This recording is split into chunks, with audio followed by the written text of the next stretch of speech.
Ito naman ang tinatawag na alumbrado. Ayan. Kahawig siya ng apalyas.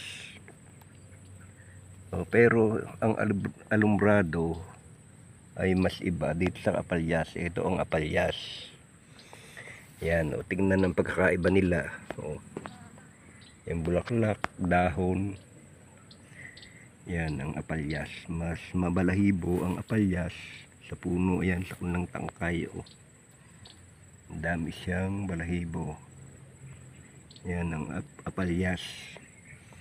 Tingnan din ang bulaklak ng apalyas. Ito.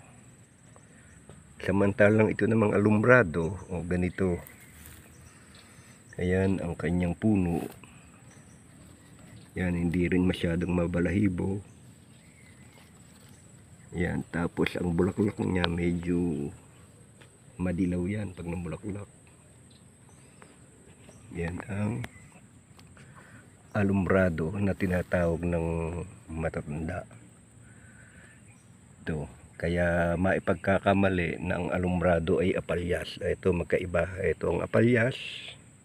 Yan, tingnan nyo. Ito naman ang alumbrado. Yan.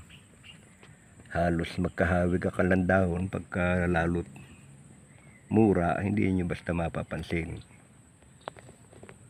Yan. Pero pagka nasanay na kayo, alam nyo kung pagkakaiba. Apalyas. Ito naman ay alumbrado. Yan ang alumbrado.